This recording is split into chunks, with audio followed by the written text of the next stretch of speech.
Bismillahirrahmanirrahim. Assalamualaikum warahmatullahi wabarakatuh.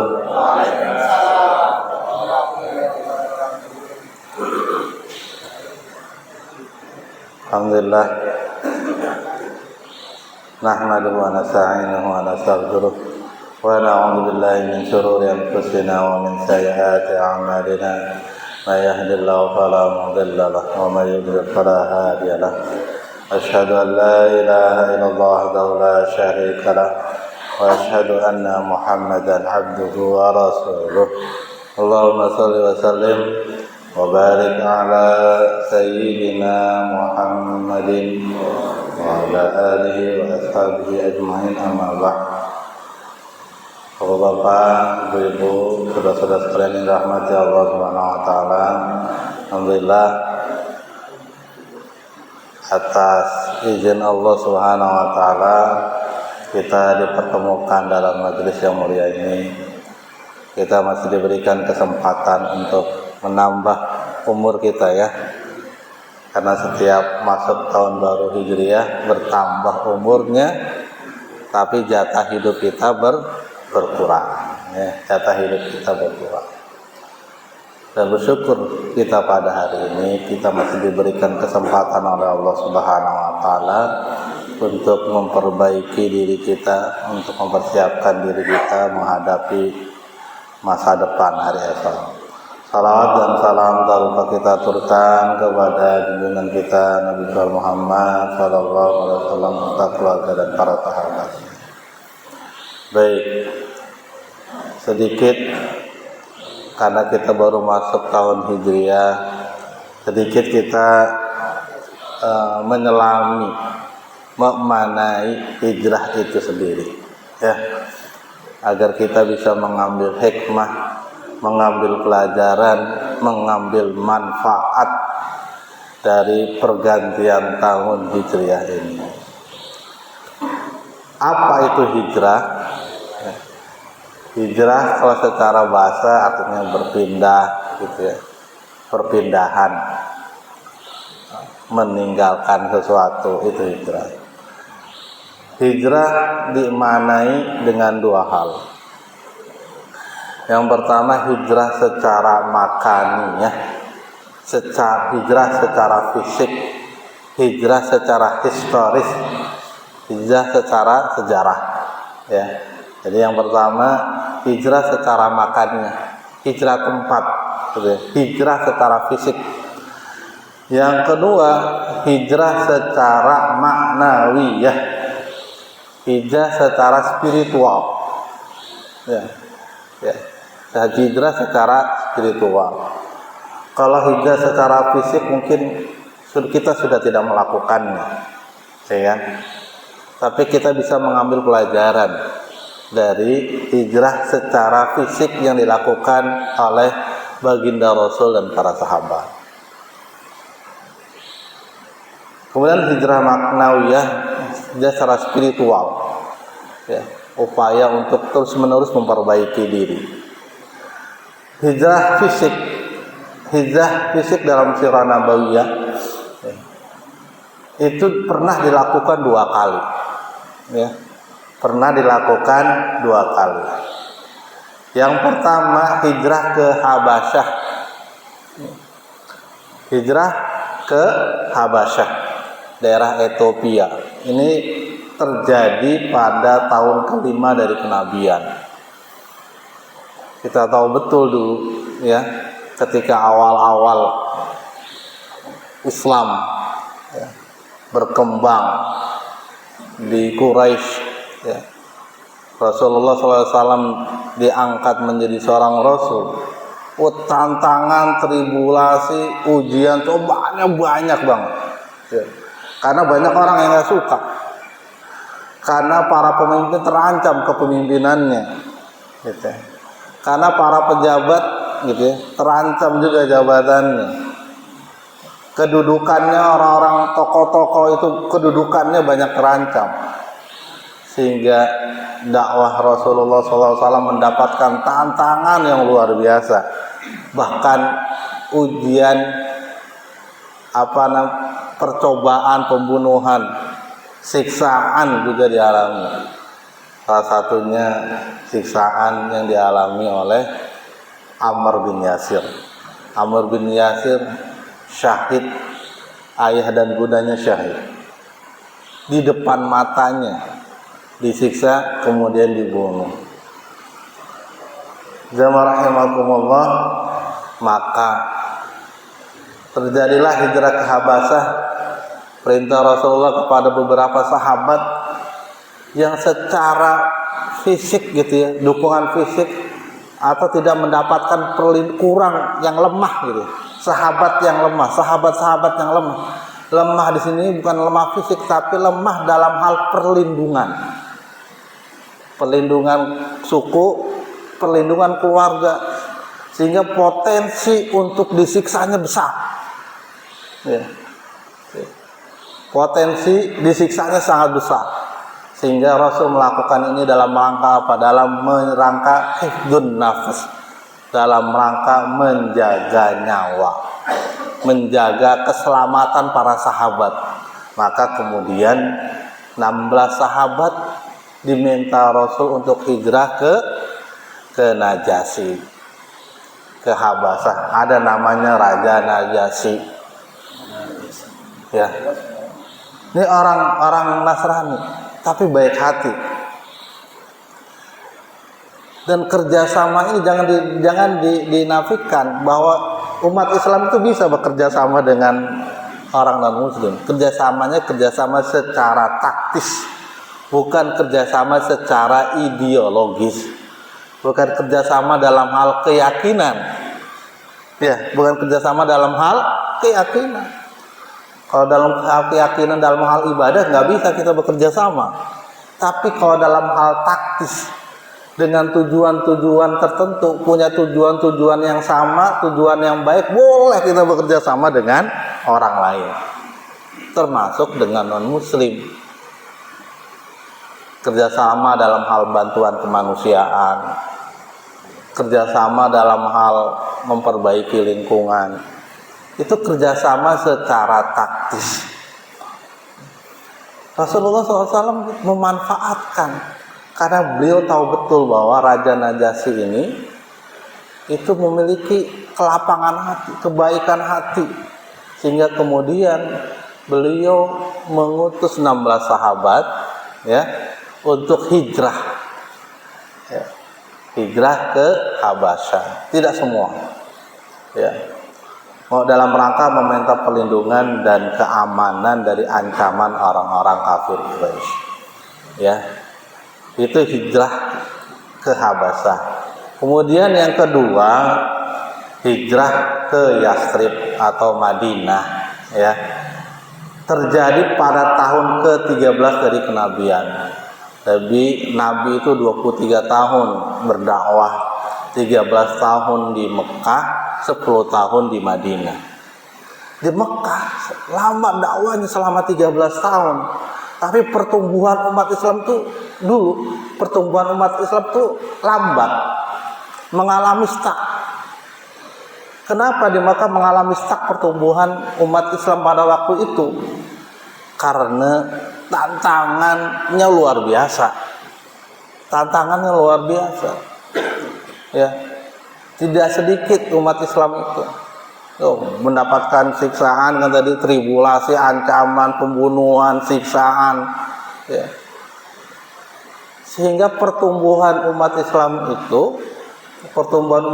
di Mekah, walaupun berdakwah 13 tahun itu pertumbuhannya lambat. Ya, Sehingga kemudian ya Rasulullah dan para sahabat hijrah ke Madinah. Ya, coba bayangkan di Mekah, ya, selain pertumbuhannya lambat, sulit menegakkan syariat. Nggak bisa sholat berjamaah kayak begini. Ya, nggak bisa sholat berjamaah seperti ini. Kadang-kadang sholat diam-diam. Ya, ketika masih fase-fase sembunyi-sembunyi dalam berdakwah, ya, diam-diam. Nggak bisa sholat berjamaah begini, nggak punya wadah, nggak punya tempat. sehingga kemudian dalam rangka juga menambah pertumbuhan umat Islam dan juga dalam rangka menegakkan syariat, ya, sehingga syariat bisa ditegakkan, maka kemudian Nabi dan para sahabat diperintahkan hijrah, ya, diperintahkan hijrah. Makanya kenapa hijrah itu menjadi titik pergantian tahun dalam umat Islam. Jadi tahun pertama dihitung dari hijrah, karena hijrah ini adalah titik tolak kebangkitan umat Islam. Makanya kemudian kan kita sedang milih-milih. Dulu para sahabat itu milih, kira-kira tahun pertama itu diambil dari peristiwa apa ya? Ada yang minta udah peristiwa kelahirannya Nabi, itu momen yang luar biasa. Ada yang mengambil 1 tahun dari peristiwa-peristiwa besar. Dan akhirnya disepakati pada saat tahun pertama itu pada para peristiwa hijrah. Karena hijrah ini menjadi sesuatu yang luar biasa. Perannya luar biasa. Titik tolak kebangkitan umat. Ya. Sehingga setelah hijrah itu pertumbuhan umat Islam itu cepat. Nabi berdakwah kemana-mana gitu ya. Jadi ketika Nabi baru nyampe ke Madinah dalam peristiwa hijrah itu, 2 hal yang beliau lakukan, ya. Yang pertama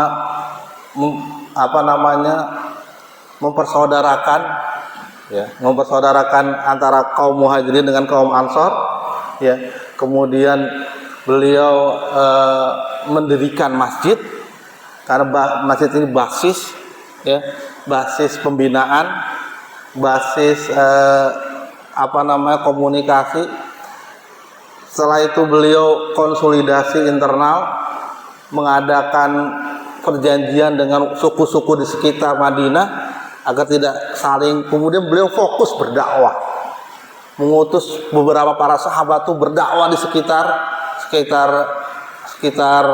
Madinah, sekitar Mekah, berdakwah beliau, sehingga pertumbuhan umat Islam itu cepat. Dan itu luar biasa ya, dampaknya hijrah itu, ba'da hijrah. Ya, serius banget ya. Jemaah sekalian, ya, itulah hijrah ya. Hijrah bagian dari strategi perjuangan dakwah. Jadi strategi perjuangan dakwah. Ya. Kalau di pesantren Hidayatullah itu suka tuh mengutus dai-dai ke pelosok-pelosok gitu kan. Luar biasa hebatnya, termasuk hijrah. Hijrahnya dalam rangka perjuangan dakwah, memperluas Islam. Ya. Ada yang mahasiswa yang dilatih untuk keluar, berdakwah di luar, di pedalaman. Yang Islam masih belum dikenal. Islam masih belum, padahal di Indonesia masih di pelosok-pelosok tuh banyak orang yang nggak kenal Islam. Itu siapa yang mau mendakwahi? Kecuali mereka yang ikhlas hijrah berjuang di luar daerah dia. Ya. Jamaah sekalian, itu hijrah secara fisik. Ya. Mungkin, ya, kita tidak pernah bisa melakukan hijrah secara fisik ini, tetapi kita bisa mengambil hikmah dan pelajaran dari hijrah baginda Rasul dan para sahabat ini. Yang utamanya, ya, bahwa hijrah ini adalah hikmahnya, ya, pelajaran yang bisa kita ambil dari hijrah secara fisik, secara historis, secara sejarah, itu adalah bahwa hijrah itu adalah bukti keimanan dan perjuangan. Kalau sudah berjuang mencari keridhaan Allah dalam rangka menegakkan agama Allah, kita siap mengorbankan apa saja. Begitulah ya. Coba kita bayangkan, ya, para sahabat hijrah nggak bawa apa-apa, hartanya ditinggal. Coba, hartanya ditinggal, tanah kelahirannya ditinggal, keluarganya ditinggal, keluarganya yang non muslim ditinggal. perjuangannya luar biasa, sehingga mereka yang tadinya kaya seperti Abdurrahman bin Auf hijrah jadi miskin.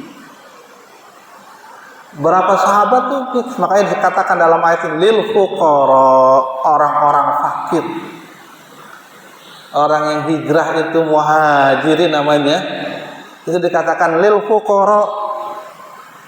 fuqara'il muhajirin alladzina ukhriju min diyarihim wa amwalihim yabtaguna fadlan min Allah wa ridwana wa yansuruna Allah wa rasulah ulaika humus shadiqun. Orang-orang yang fakir, miskin, yang berhijrah, yang diusir dari kampung halamannya dan meninggalkan harta bendanya demi mencari karunia dari Allah dan keridhaannya dan demi menolong agama Allah dan Rasulnya. Mereka itulah orang-orang yang benar. Jadi hijrah pada waktu itu adalah pembuktian kejujuran iman mereka. Iman mereka jujur enggak? Iman mereka benar apa enggak? Shadiq apa enggak? Salah satu penilaian itu dari hijrah. Karena hijrah itu butuh perjuangan. Hartanya yang selama ini dia kumpulkan, harusnya tinggalkan. Emang nggak boleh sama orang kafir Quraisy untuk dibawa. Makanya salah satu alasan kenapa kemudian baginda Rasul melakukan perang Badar, ya, perang Badar, menyergap kafilah Abu Sufyan awalnya itu karena dalam rangka itu mengambil hak harta kaum muslimin yang dirampas ketika hijrah, gitu ya. Jadi jamaah sekalian, masya Allah luar biasa. Dan hijrah adalah pembuktian kejujuran iman dan perjuangan kita. Ya, coba. Mereka kan hanya yabtaguna fadlan min Allah, dalam rangka mencari keridhaan Allah. Kalau harus keridhaan Allah luar biasa. Ini yang perlu kita kuatkan. Ya. Kalau kita kan masya Allah, boro-boro kita mau berjuang memberikan seluruh harta kita, gitu kan. Ya, kadang berinfak, bersedekah aja kita mikir, ya, mikir. Apalagi harus menginfakkan seluruh harta kita, sebagaimana sahabat Abu Bakar, ya, menginfakkan seluruh hartanya untuk berjihad fisabilillah. Ya, kadang-kadang harta kagak, ya, fisik juga kagak. Makanya dalam Al-Quran itu kadang-kadang ya, ada yang mendahulukan jihad fisik, ada yang mendahulukan jihad secara harta. Karena orang beda-beda. Orang berat berjihad secara harta, ada makanya kemudian didahulukan harta dulu baru fisik. Ada mereka kebalikan, harta gampang tapi kalau untuk berjuang secara fisik berat. Makanya perintahnya jihad secara fisik dulu baru harta. Jemaah sekalian, itu hijrah secara historis, hijrah secara fisik. Yang kedua, hijrah secara maknawiyah. Ya. Sebagaimana sabda Nabi dalam hadis riwayat Bukhari dan Muslim, al-muhajiru man hajara ma nahallahu anhu. Orang-orang yang berhijrah adalah orang yang meninggalkan apa yang Allah larang. Itu hijrah nih. Ini makna hijrah secara maknawiyah, secara spiritual. Bagaimana seorang muslim senantiasa berusaha melakukan perubahan ke arah yang lebih baik, meninggalkan segala keburukan. Jadi semakin hari iman kita semakin baik. Setiap tahun bertambah juga takwa kita. Berganti tahun bertambah juga keimanan kita. Ya, bertambah takwa kita. Jangan sampai bertambah umur kita tidak bertambah kebaikan kita.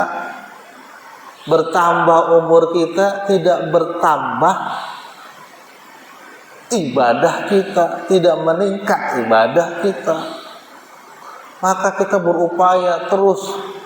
Proses hijrah itu adalah proses yang terus menerus kita lakukan. Ya, kalaupun kita mengingatkan untuk melakukan perbaikan diri hari ini, di bulan Muharram ini stimulan. Tapi perbaikan diri itu harus kita lakukan setiap saat. Setiap waktu kita perbaiki terus. Ya. Inilah yang dimaksud dengan hijrah secara maknawiyah. Ya. Perubahan itu dari mana? Harus muncul dari diri sendiri. Harus dari kesadaran diri sendiri. Slide-nya nggak lama ya, slide-nya cuma tinggal 2 lagi. Ya, perubahan harus muncul dari diri sendiri. Harus dari kesadaran diri. Tobat itu harus dari hati. Gak mungkin kita meninggalkan kemaksiatan, meninggalkan keburukan kalau nggak muncul dari kekuatan hati, kesadaran diri untuk berubah. Kesadaran diri untuk berubah. Betapa banyak orang yang mu'alaf itu, ya, ketika dia baru menjadi mu'alaf, luar biasa pertumbuhannya. Kedalaman ilmunya luar biasa, padahal baru masuk Islam. Kita yang sudah Islam dari lahir malu juga gitu. Kan ada tuh yang luar biasa. Mereka masuk Islam dari non muslim, ya, dari agama tertentu masuk Islam, masya Allah, semangatnya luar biasa, mendalami keislamannya luar biasa, sehingga punya kedalaman ilmu. Ya. Maka di ayat ini, di surat Ar-Ra'd ayat 11, Allah Subhanahu wa taala berfirman, a'udzubillahi minasyaitonir rajim, innallaha la yughayyiru ma biqaumin hatta yughayyiru ma bi anfusihim. Sesungguhnya Allah tidak akan mengubah suatu kaum sampai kaum itu mengubah dirinya sendiri. Ya, mengubah dirinya sendiri. Jadi perubahan itu harus muncul dari sendiri. Kesadaran diri sendiri, keinginan diri sendiri, motivasi diri sendiri. Ya. Betapapun hebatnya seseorang memberikan motivasi, ya, diberikan motivasi oleh motivator yang terbaik. Ya, diberikan nasihat dari kiai ustadz yang luar biasa, tapi kalau kita nggak punya kesadaran untuk merubah diri, nggak bisa berubah. Makanya motivasi yang terbaik itu siapa? Diri sendiri. Motivasi yang terbaik itu diri sendiri, karena dirinya yang menggerakkan hatinya, menggerakkan jiwanya, gitu. Jemaah sekalian yang rahmati Allah Subhanahu wa taala, ini surat yang terakhir. Ya, kelas 1 yang terakhir, wah semangat, ya, semangat. Sebentar lagi mau selesai. Hijrah dalam hal apa saja, ruang lingkupnya apa aja hijrah itu. Ya, hijrah yang pertama secara i'tiqadiyah, hijrah secara keyakinan. Ya, hijrah secara keyakinan. Kita tinggalkan tuh, ya, bentuk-bentuk kesyirikan, gitu ya, bentuk-bentuk kesyirikan ditinggalkan. Ya, percaya, apalagi pergi ke dukun. Terus kita ikhtiar, misalnya dalam rangka penyembuhan, tapi ikhtiarnya berbau mistik, bekerja sama dengan jin. Nggak boleh bekerja sama dengan jin. Ya, bekerja sama dengan jin, kita tinggalkan yang begitu. Ya, tak percaya dengan tahayul, perbintangan, udah macam-macam, udah bentuk-bentuk kesyirikan. Itu tinggalan. Wah, itu harus mutlak ditinggalkan. Ya, karena kan al-iman yajid wa yanqus, iman itu naik turun. Makanya kemudian kita berusaha setiap hari, setiap tahun, keimanan kita itu terus bertambah, keimanan kita terus kokoh. Ya, karena dengan kokohnya iman kita, kuatnya iman kita, ya itu bisa mendorong kita untuk beramal soleh. Allah mudahkan beramal soleh karena didorong oleh keyakinan yang kokoh, yang kuat. Ya. Jadi yang pertama hijrah secara i'tiqadiyah, keyakinan. Ya. Oh karena apalagi yang di kampung-kampung, aduh, percaya kepada benda-benda tertentu, bahkan mereka seperti beribadah, punya ritual tertentu, ya, terhadap benda-benda tertentu, diritualkan, bahkan disembah. Ya, kalau di sini masya Allah aman ya, jauhi, tinggalkan. Kemudian yang kedua hijrah secara fikriyah, secara pemikiran, pola pikir. Pola pikirnya penting. Pola pikir. Karena pola pikir ketika sudah terbentuk, kalau pola pikirnya salah berakibat kepada amal yang menyimpang. Kalau pola pikirnya salah, ya kan? Oh dulu ada kasus pengoboman, ya kan, banyak dulu ya. Dulu kan ada pemikiran yang terlalu ekstrim kanan lah ya. Mereka ngebom di hotel-hotel tertentu misalnya ya dulu. Itu berangkat dari apa? Dari pola pikir yang nggak tepat, yang kurang pas, pemikiran yang salah, pemikiran yang kurang tepat. Sehingga kemudian karena pemikirannya, pola pikirnya kurang tepat, berakibat kepada penyimpangan dalam beramal. Ya, sehingga padahal dia bergerak beramal karena keyakinan dia, karena pemikiran dia. Kalau ditanya ikhlas dia yang melakukan itu, melakukan pengoboman ini ya. Kalau bicara ikhlas, dia ikhlas banget. Saya melakukan ini karena Allah SWT, karena berjuang membela agama Allah.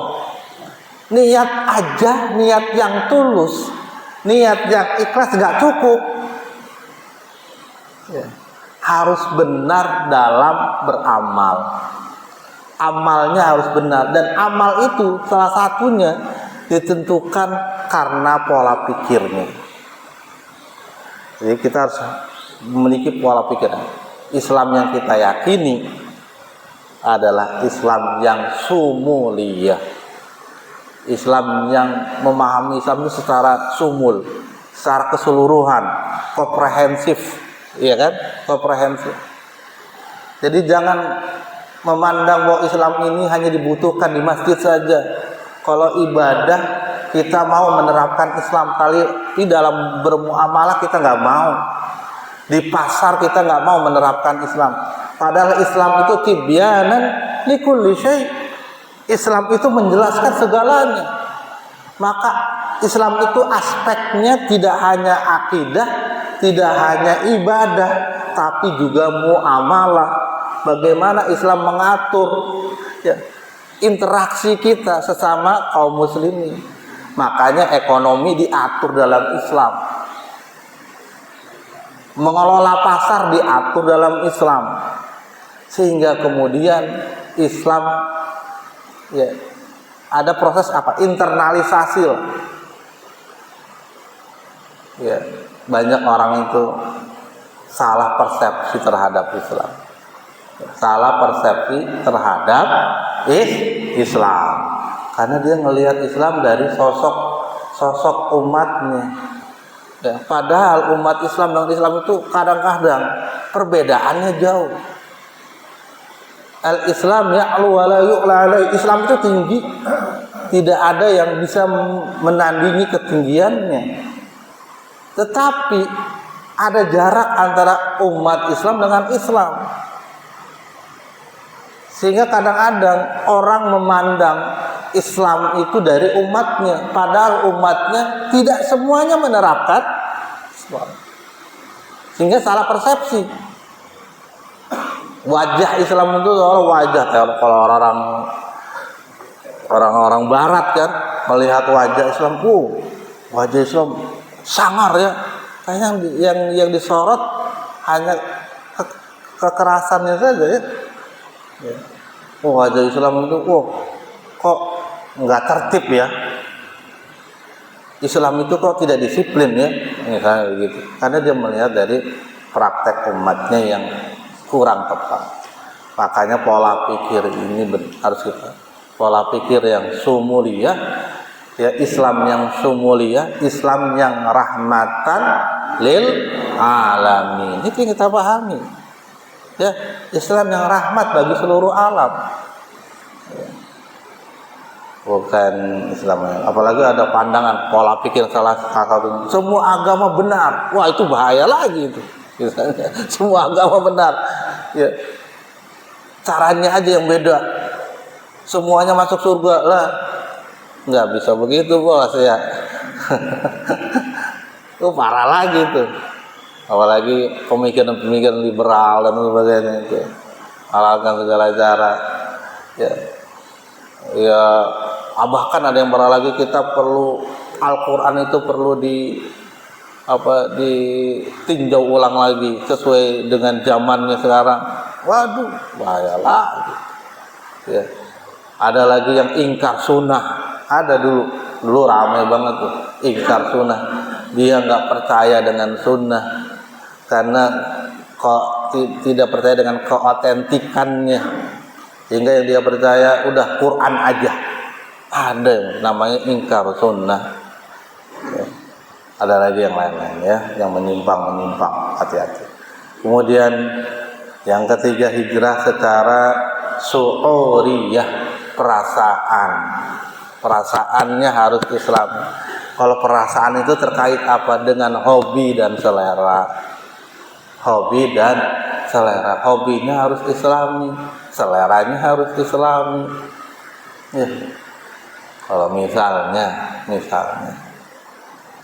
kalau kita dengerin musik, ada orang yang kalau dengerin musik tuh waduh larut, dia bisa khusyuk tuh, larut dengan perasaannya, dia merasakan betul sampai kemudian dia ketika musik itu sedih dia ikut sedih, tapi ketika mendengarkan Quran biasa aja gitu loh. Nah itu kan kaitannya dengan perasaannya, ya. Dengerin musik larut, dia bisa khusyuk, dia bisa menikmati gitu, ya, memaknai musiknya. Tapi ketika baca Quran, dengar Quran, ya biasa aja dia, ya kan, dengar, ya kan. Nah, itu berarti perasaan itu belum Islami. Bahaya ini ketika perasaan kita, apalagi perasaannya tadi kan berkaitan dengan apa? Berkaitan dengan hobi, ya kan? Wah, kalau sudah hobi seseorang itu untuk memuaskan perasaannya. Kalau sudah hobi, dia habiskan waktunya ya untuk hobinya itu. Habis waktunya untuk hobi, kan bahaya jadi. Ya kan? Kalau kehidupannya hanya memenuhi deretan kehobiannya, bahaya kalau hobinya itu adalah hobi yang buruk. Kalau yang baik bagus ya kan. Dan Nabi pernah mengatakan bahwa seseorang itu mati dalam kebiasaannya. Ya kan? Kalau orang biasa melakukan tertentu, ya peluangnya dia meninggal dalam kondisi tertentu. Ya enggak? Bahaya juga kalau dia lagi main judi gitu kan, lagi mau lempar kartu, mati dia. Ya wajar karena kehidupannya, waktunya banyak dihabiskan untuk menunaikan hobinya. Ya peluang meninggal dalam kondisi itu ya besar. Makanya kita berhati-hati. Kalau hobi jangan hobi banget ya. Kecuali kalau hobi baca Quran ya kan, hobi ngadain majelis taklim. Wah itu keren banget udah itu ya. Nah, itu kaitan dengan perasaan. Ya, selera itu halus. Yang terakhir, hijrah secara suluk, ya akhlak. Ya. Akhlaknya harus menjadi bagian dari umat Islam. Harus pertama apa? Harus jujur, shadiq, jujur, amanah, amanah. Kemudian apa namanya, lisannya terjaga, hifdzul lisan, terjaga lisannya. Enggak ngucapin kata-kata yang kotor, kata-kata bulian, penghinaan, ya. Apalagi kalau didengar anak-anak, ditiru, waduh, berat nih, lisan itu berat banget. Saya merasakan kok ya, kita itu sulit membendung anak-anak kita itu untuk mengucapkan kata-kata yang menurut kita dulu tuh tabu banget tuh. Menurut kita dulu ketika diajarkan oleh orang tua kita itu ngomong binatang seperti itu, waduh, kita diomelin habis sama orang tua kita, ya. Tapi sekarang tuh jadi biasa, jadi budaya. Jadi budaya. Orang tuanya, apalagi kalau diajarkan orang tuanya. Apalagi kalau podcast tuh ya, wah ngomongannya wah. Tapi kalau nggak begitu, kadang-kadang ada yang bilang kalau kita nggak ngomong seperti itu, nggak didengar kita. Kalau ngomongnya nggak kasar, nggak apa namanya, nggak teriak-teriak begitu, nggak didengar, nggak jadi viral. Ya kita rubahlah, ya sulukiah kita, akhlak kita, adab terhadap tetangga, terhadap saudara, silaturahim ditingkatkan, ngebantu, dermawan, mudah sedekah, nggak pelit, ya. Tapi barangkali itu yang saya sampaikan. Semoga Allah membimbing dan memberikan kekuatan kepada kita untuk istiqomah dalam berhijrah, ya. Terima kasih atas segala perhatian dan kerjasamanya. Hadanallahu wa iyyakum ajmain. Assalamualaikum warahmatullahi wabarakatuh.